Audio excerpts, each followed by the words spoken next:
Our opening words this morning are by Margaret Gooding. Why not a star?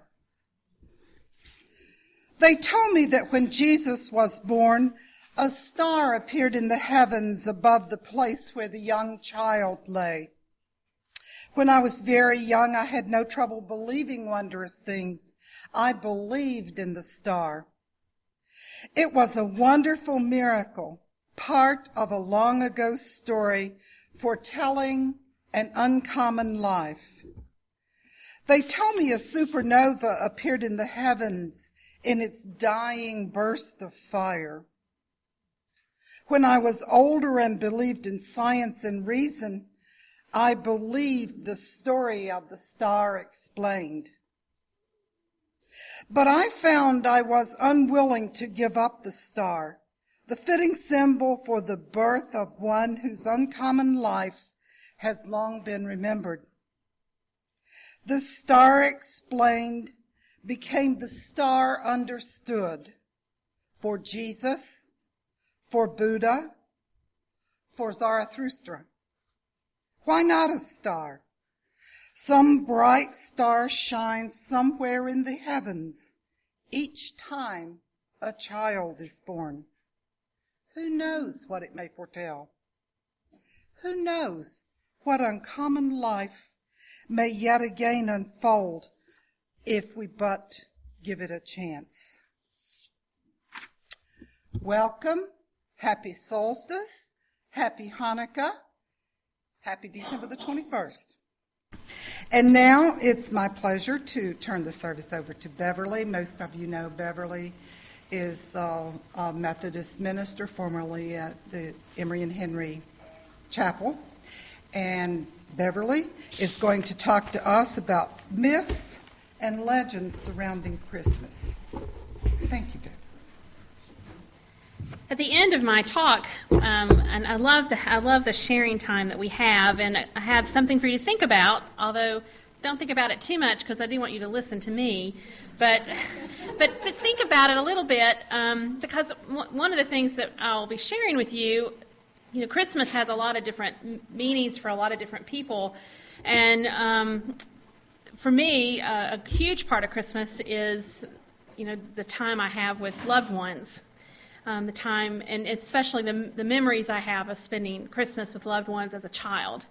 And some of the things that I've received over the years in the way of gifts that have such profound meaning for me. So one of the things that I'd like you to think about, maybe that you could share and we could share with one another, is perhaps a gift you have received in your life that had particular meaning for you.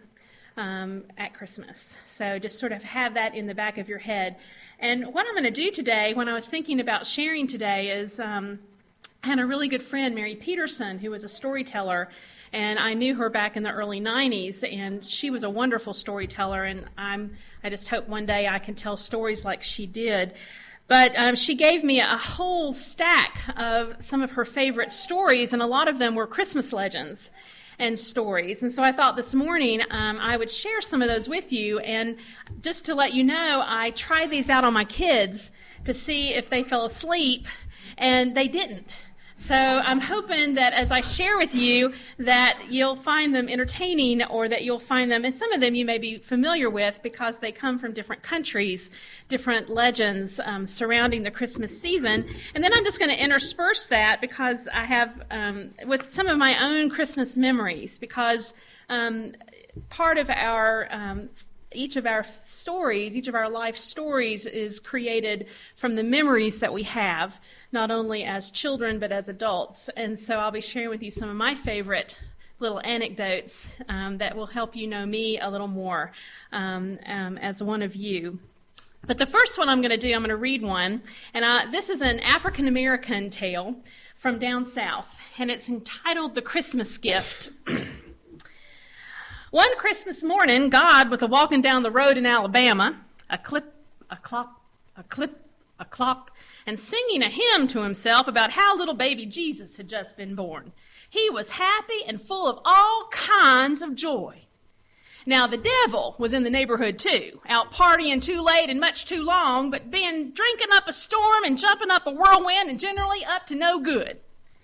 When the devil saw God coming down the road, a clip, a clop, a clip, a clop, that devil jumped behind an old stump and hunkered down till nothing showed of him but the tip of his tail and the uppermost part of his left horn.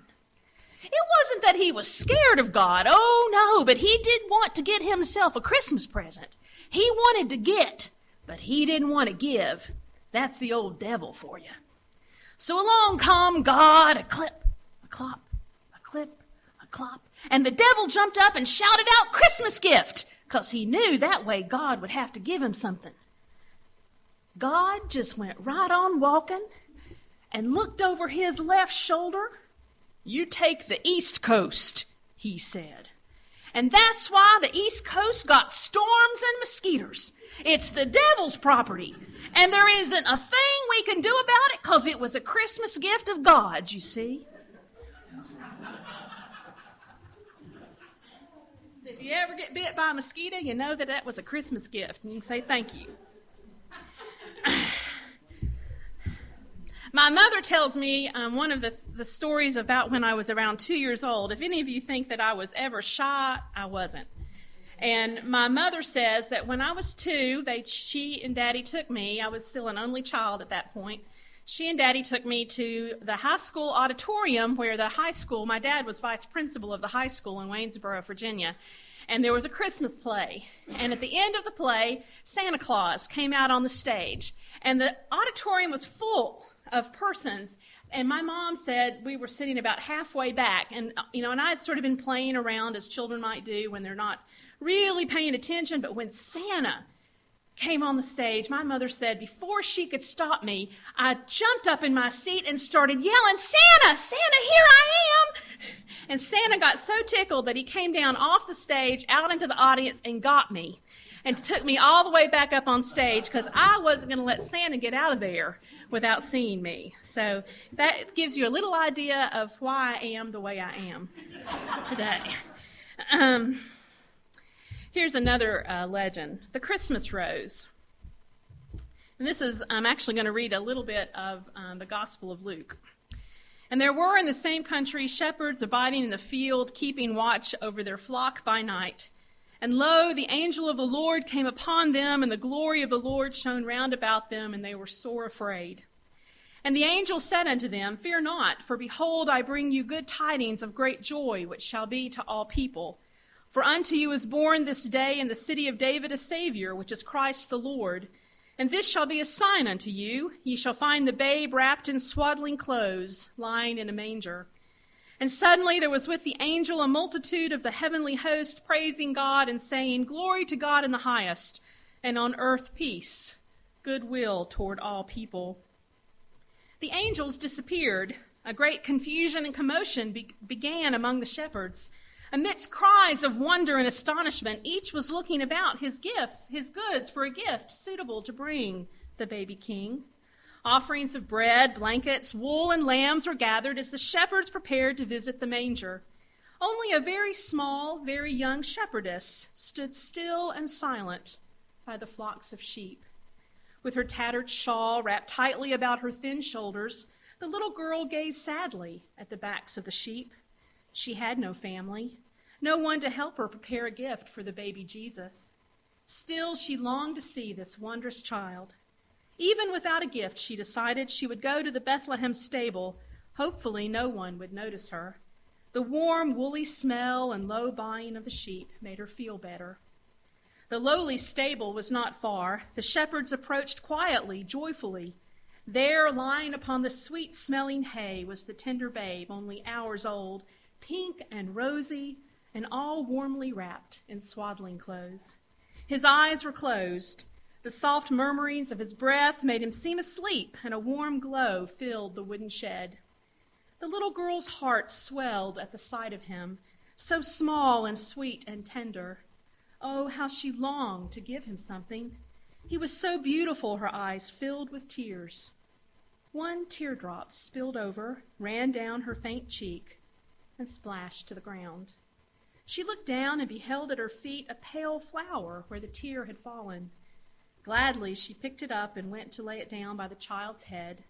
As she approached, the baby's eyes blinked. His tiny fingers reached up and touched the flower, which turned a blushing rose pink, a Christmas rose. The two children, one in the manger and one by his side, gazed joyfully at each other. The little girl touched the flower. In her heart, she knew it was the least of the miracles that happened that night. The Christmas rose. And then this was my daughter's favorite. This is a folk tale from upstate New York. Anyone here from New York? All right. Well, this is a folk tale called A Baker's Dozen. In the year 1655, on the last day of December, a baker, Boss, was working late in his shop in Albany. He was selling his St. Nicholas cookies that had carried his fame far down the Hudson River. He was about to shut up shop when an uncommonly ugly old woman thrust her way in, demanding a dozen of the special Christmas cookies. Looking into the fragrant bag the baker handed her, she said crossly, "One more cookie. I said a dozen." "You have a dozen," said Boss. "I carefully counted 12 of my finest cookies." "One more cookie," demanded the old woman. "One more than 12 makes a dozen." Boss grabbed her by the shoulder and pushed her to the door. "A dozen is a dozen. You may go to the devil for another cookie," he shouted. "You won't get it here." Later, when he told this story to his wife, she suggested that on a holiday eve, he should perhaps have given the woman an extra cookie. But Boss reminded her that business was business. In the months that followed, mysterious bad luck came to Boss's little bakery. Money and cookies disappeared as if snatched up by invisible hands. Bread rose to the ceiling or fell flat as a pancake. A handsome brick oven collapsed. The stubborn baker began to wonder whether supernatural powers were not at work. A year passed this way.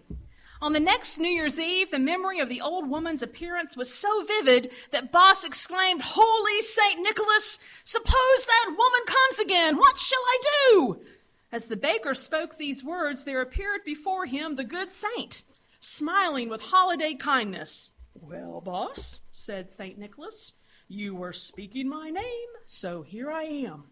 This whole trouble can be resolved if you have the spirit which my holidays demand." The figure of the saint vanished.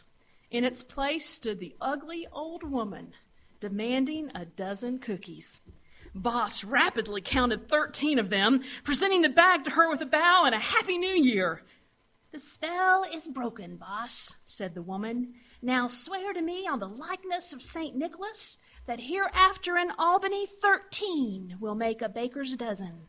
Boss took the oath, and from that day to this, a baker's dozen means 13. So, I'll tell you another story on me. I was in the second grade, and growing up in Big Stone Gap, and all the second grade classes came together to do a Christmas play. And I had already been asked by the teachers if I would sing Away in a Manger, and so I agreed to do that at the beginning of the play. And then Mrs. George was my teacher, and one afternoon, all the boys in the second grade came to Mrs. George's class to try out for Santa Claus. And the only thing they had to do was ho-ho. You know, laugh like Santa. And I guess the girls were given work to do, busy work to do, while the boys got to try out for Santa Claus, the main character. And these boys were pitiful. I'm talking, if Santa was rolling over at the North Pole listening to these ho, ho, ho. So after the last boy did his pitiful audition, I walked up to Miss George and tapped her on the shoulder. I said, "Miss George, can I show you how Santa Claus sounds when he laughs?" And I went, "Ho, ho, ho, ho, ho," and I got the part. So, if any of you all, and I never really called myself a feminist until I was in college, but I dressed up in my frilly little ruffly little dress and sang Away in a Manger, then rushed back where the teacher was ready with the red suit. And they didn't even have to give me the padding. I mean, it was perfect. So that's another story about Christmas from me. So are you enjoying the stories? This is one, it's an Italian legend, and actually there's one like it in Russia, but I'm going to read the Italian legend called La Befana. Have you any of you ever heard of her? It is a mistake to believe there are no fairies in Italy, for one of the very nicest is called La Befana and belongs to Christmas as much as holly, mistletoe, and snowmen. Even when Christ was born, La Befana was already a bent, white-haired widow. She lived alone in a tiny cottage outside of Bethlehem, and she had always been rather sad because she had no children. It happened that the winter nearly 2,000 years ago was extremely cold, and La Befana got so stiff in her knees it took her forever to struggle up and down the hill to gather her firewood. On one particular night, the moonlight was so wonderful, La Befana could not tear herself away from the window. How strange, she thought. It feels as if the whole world were alive and the ground were singing. Though she stayed up very late, the next morning she awoke feeling so happy she didn't even care that her bones ached and there was little to eat. Just as she was about to go fetch a bundle of wood she had left a little way up the hill, a party of riders stopped by her house. "My good woman," said a dignified-looking man, "is that the city of Bethlehem just beyond?" "Why, yes," she answered, noticing their dark skins and foreign manner of speaking, along with their procession of heavily burdened camels. "But if you will be looking for lodgings, I think you should know the census is being taken. The city is full to overflowing." "We have not come to enroll ourselves," replied the wise man. "We seek the Christ child, who is newly born, and he has sent a brilliant star to guide us." La Befana listened in amazement. "Oh, sir, can I find him too? If you will just wait a short while so I can fetch my wood, I would love to come with you." But the procession could not wait and resumed its journey, so that when La Befana returned, she was all alone. As she sat there wringing her hands, she found she did not care about the wood or her supper. All she cared about was finding the child, and so she ran after the wise men. And the more she ran, the faster she went. And the faster she went, the younger she felt. La Befana never did catch up to the wise men, but she decided that if she went steadily to every child in the world, she would eventually find the Christ child. And remembering the gifts the kings had brought, she took an old sack and filled it with everything children love. And somehow the sack became magic, for it was never too heavy for her to carry, nor did it ever run out of toys. Though La Befana, in her hundreds of years of searching, never actually did find the Christ child, she came to realize that he now dwells not in one child, but in all children. He is in each one to whom La Befana delivers her gifts in Italy every year just after Christmas. And in Russia, the name of the woman is what? Do you know? La Babushka. It's Babushka. And it's the same kind of story where she was an old woman who didn't go with the Magi or the wise men when they came and yet is searching for the Christ child and leaves a little trinket at the bedside of every child whom she visits. And so at Christmas time, children will wake up and find a little trinket beside their bed, and that means that Babushka has visited them on that night, which I find lovely. I love those two. I have two more, and then I'll share some of my gifts that I brought. This is the legend of the holly. The news of Christ's birth soon spread throughout the land. King Herod had heard of the glorious event, and feeling threatened by this new king of kings, had sent his soldiers in pursuit of him.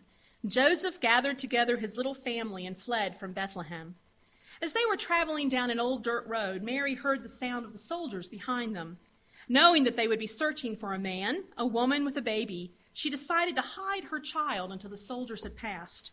Looking quickly around, Mary felt her heart sink within her. There was nothing nearby but a bare little holly bush. Every second, the hooves of the soldiers' horses thundered nearer and nearer. In desperation, she placed her precious child beneath the bush and prayed. But then a wondrous thing happened. The scraggly little plant burst forth with a crown of glistening, thorny leaves. The spiky leaves formed a roof over the baby, hiding him completely. When the soldiers rode by, they saw only a couple who appeared to be childless and continued on their way, leaving the Christ child in safety and peace. It was then that the babe blessed the holly so that it would always remain green, a symbol of hope and immortality to all. And the berries of the holly, the berries that the holly bore would always be red. For of all the plants that grow, the holly alone, for one brief moment, had held the Christ child in its heart. That's one of my favorites. And finally, my last story, which my son loved. He wanted me to read it to him twice, so hopefully you'll enjoy it. It's entitled The Greedy Woman. Do we know anyone like that? And it's an Italian folk tale. So this is called The Greedy Woman. The Holy Family had to flee the little stable in Bethlehem, for Herod's troops were searching for all new babies. And so the Holy Family traveled day after wearying day, sheltering in houses and in hovels and in barns. At last, late one night, they came to a little village. The babe was fretful and Mary so exhausted, Joseph had to steady her on the donkey's back. All the houses in the village were dark except for two. One was an enormous house in the village center, and every window shone with a bright candle. The other was a tiny cottage at the road's end. In a single window was a flickering lamp. "Let us try the great house," Joseph said to Mary. "Surely there will be plenty of room." Mary was too tired to remind him how there had been no room in Bethlehem. She just nodded her head, and he urged the donkey on. When they got to the front door and Joseph knocked, a woman flung it open. She was a big, blousy woman with a scowl so permanent it had made lines in her forehead and lines like parentheses around her mouth. Can you just see those parentheses?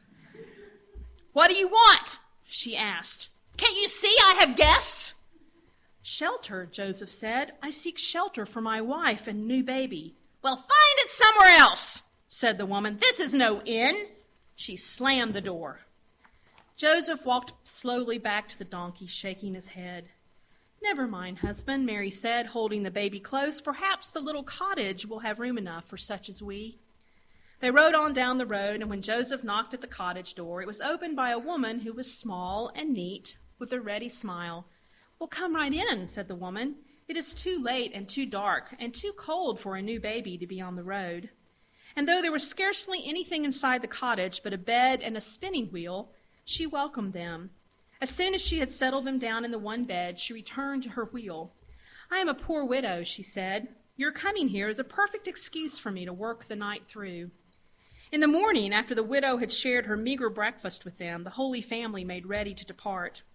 In the door, Mary turned. "We thank you for your kindness, and whatever wish you make first today, that you will have." The widow smiled at such an odd thank you and waved them down the road. Then she turned to her work, all thoughts of the travelers gone from her mind. "Oh," she mumbled, "more work waits. If only I could spin the finest yarn in the world. How I wish I could." She wiped her eyes and sat down once again at her wheel. But no sooner had she begun to spin than a glow seemed to cover the wheel, and as she spun, the woolen thread came out softer and finer than any she had seen in all her life. She spun all that day, never tiring, and on the next market day she got a steep price for her work. Day after day she spun beautiful wool yarn, and soon she was a rich woman. Now all that time the woman in the great house watched her neighbor with a greedy heart. The lines around her mouth and forehead grew deeper still. She could not understand why the widow should have become so rich. At last she determined that she would speak to her. On market day she stopped at the widow's stall. "How come you by such riches?" asked the greedy woman. "How spin you such a fine thread?" The widow had never been asked this question before, but she was not one for secrets, and she told her greedy neighbor all about the travelers and their thanks.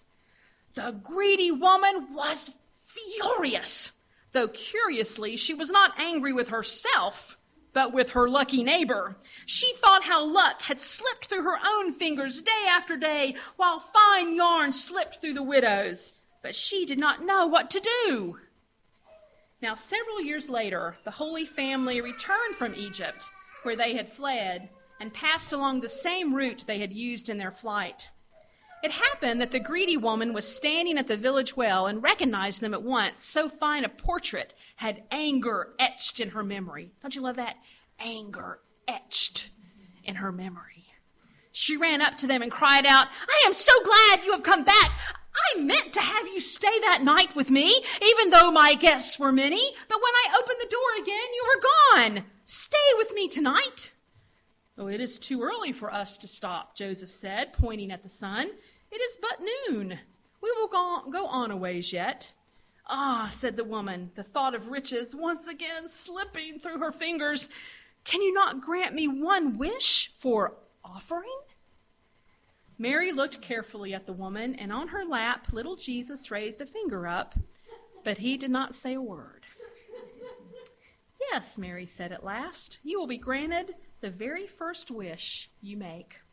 The greedy woman did not even stop to thank them, but ran back to her house, slamming the door behind. She ran from one room to the next, looking around, thinking about her wish. At last, tired out by all that running, she whispered, "I will think better with a cup of tea." But when she went to pour the water in the kettle, she remembered that she had left the water jug by the well. "Oh, I am so forgetful," she cried. "I wish I had that jug right here." With a great whoosh, the jar flew in the window and settled itself down by her hand. And that was the last of her wishes. Well, I brought a couple of gifts that I have received through the years and wanted to tell the stories about them, and then I hope that maybe in this time that I've been sharing stories, you might have thought of a gift that you've received in your through your Christmases of the past.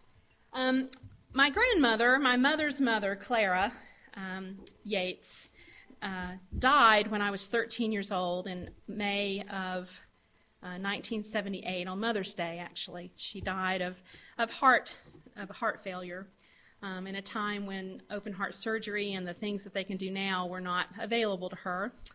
And my grandmother was a quilter, and all my life growing up, I had a quilt on my bed of a little Dutch girl that I had that she had quilted me when I was a baby. And about 2 years prior to Granny getting sick, she was thinking about, she said, "I want to make a quilt for all my grandchildren. I want to make another quilt." And so she'd asked me at some visit, said, "Now, Beverly, if I make you another quilt, do you have any specifications?"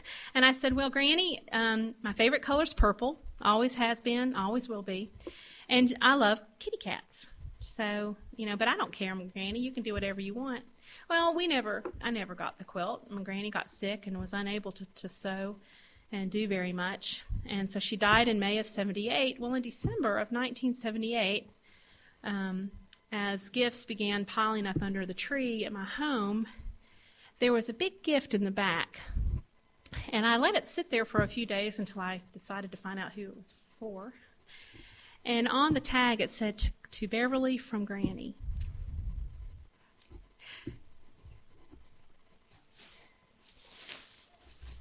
Even when my grandmother was sick, she was able to make the quilt squares for the quilts for her grandchildren. And my mother had someone that she knew quilt it. And so this was the last Christmas gift I got from my grandmother. And it's purple, and it's made for kittens.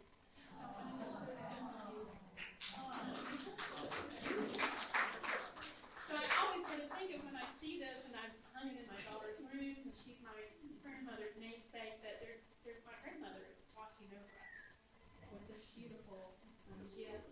And I'll take time at another time to show you all the clothes that I wore on this quilt. My grandmother never threw away a scrap of material, and my mother made most of my clothes growing up, so I can show you all my play dresses and my Easter outfit at some time. And then a few years ago, when we lived in Emory, actually, there was a very small box under the tree for me, and it was from my children. And they wouldn't let me open it till the very last thing. And I opened it, and on the front was an apple, apple. And I'm like, oh my gosh, they got me the smallest laptop in the world. I'm so excited. and it weighs about 6 ounces. And but no, it was not a Mac. It was not an Apple laptop. What it was is Apple has a program where you can go in and you can create stories or you can create scrapbooks. And my children, along with their father, had sat down and they had written the story of my son's adoption. And the name of the book is Born in Our Hearts, Andrew's Story. And this is a story, this is that Andrew, you've met Andrew, many of you. He was adopted from the Philippines. And he and his dad sat down and wrote a children's story using the pictures we took while we were in the Philippines about his adoption. So this is one of the most precious gifts. So, of course, my daughter, as we're reading the story, going, now where's my book? So at some point, for her Christmas gift, I'm going to have to do a story, or her dad and I are going to have to write the story of her birth. But I thought that was so if you have children or grandchildren, you just send this off to Apple, and they send it back to you down as a book. And it's the most precious book it's one of the most precious things I've ever had. So those are two of my gifts, and I know I had time to think about them. But is there anyone here that has a story or wants to share about a special gift? Harry?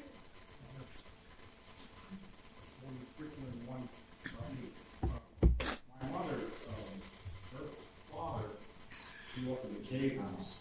Her grandfather lived there. And she would go in the parlor there and tell me she could remember when her grandfather would bring in the youngest child of the family into the front room of the tree.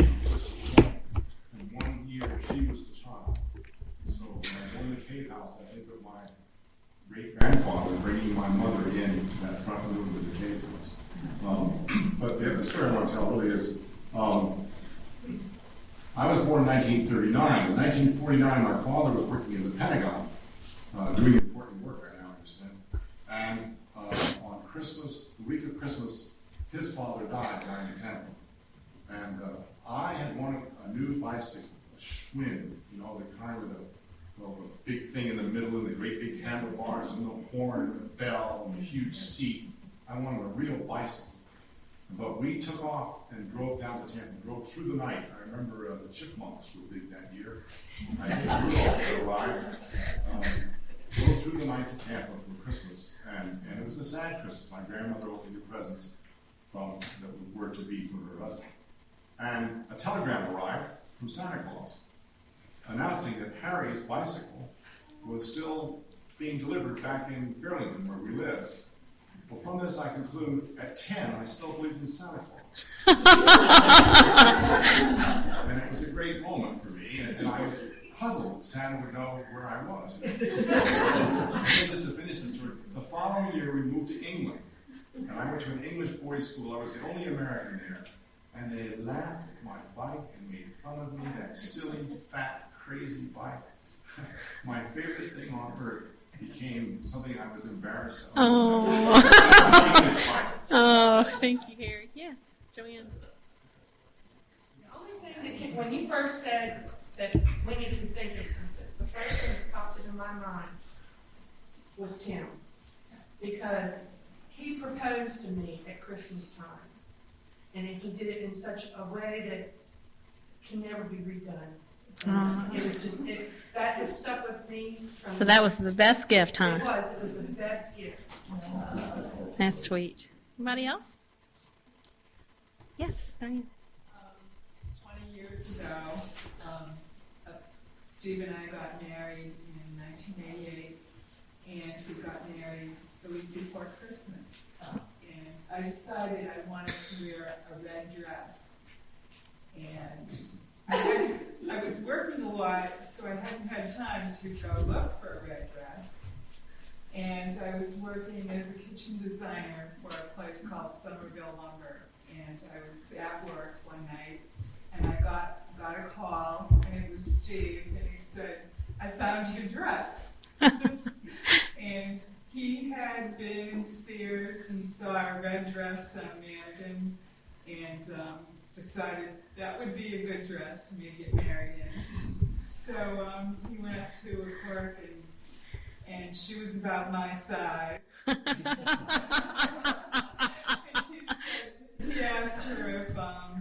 could wear that red dress. And she said, yeah, that would fit me. And he said, That wasn't a clerk. oh. I just grabbed a custom one.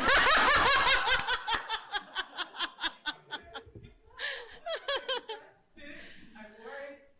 Oh, that's beautiful. That's beautiful. Anybody else? Yes. My first Christmas away from home was in Korea, and on Christmas Eve, I got a card from my Aunt Elsie that said, "I'm so proud that you've seen so much of the world." And my mother, and she carefully sent it, and it took forever to get there. I opened it up, even the fruitcake had mold on it. It all crumbled, and I had to write down and tell her how great it was. Oh, that's beautiful. Oh. Anybody else?